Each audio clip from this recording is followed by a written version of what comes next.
Second population হচ্ছে রিয়াং সম্প্রদায় এবং এই কেন্দ্রে রিয়াংয়ে হাইয়েস্ট ট্রাইবেলের মধ্যে ভোটার। বিজেপির আমলে একজন এমএলএ আছেন, আবার জিতেছেন সেকেন্ড টাইম, কোন পদ দেওয়া হয়নি। মন্ত্রিত্বের কথা তো দূরেই থাক, কোন কর্পোরেশনের চেয়ারম্যান পর্যন্ত করে।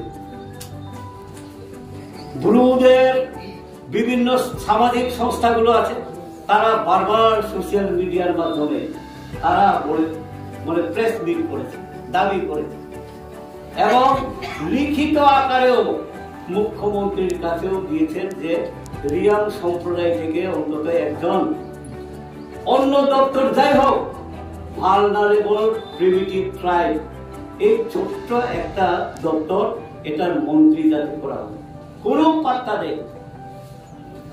আমার টিপ্রামথা দলে জয়েন হলো বিজেপির সঙ্গে, দুইজন মন্ত্রী হলেন, হাফ মন্ত্রী একজন, ফুল মন্ত্রীর স্বপ্ন হলো উপমুখ্যমন্ত্রী আসনে বসবেন, কিছুই হলো না, রেজিগনেশন দিল, বলল বিজেপি, আরে ঠেরো ভাইয়া থোড়া রুকো, क्या हुआ?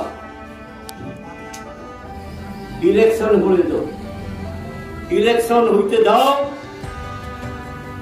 দপ্তর পুনর্বন্টন হোগা, আবার ভাববে ওখানে তোমার ভালো দেয়, ওই অ্যাকর্ডের মতন এই করে করে ঠকাইরা তাদেরকে ঠকি, আবার এরা মানুষকে ঠকি। এই হলো অবস্থা।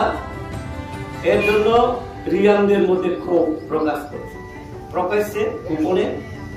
আমার তো মনে হয় আমি রিয়াং বলে না, আরেকজন রিয়াং আছে, সুদর্শন রিয়াং, প্রার্থী নির্দলে, আমাকেই ভোট দেবেন, অন্তত 60 থেকে 70%, সব তো পাবো না, রিয়াংয়ের ভোট সব পাবো এইরকম দাবি করবে, কিন্তু 60-70%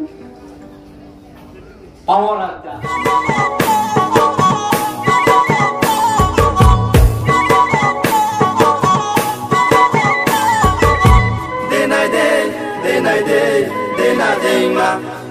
Dubai rai bai, hey Dubai rai bai, kalaru deriando fano, brudo fano.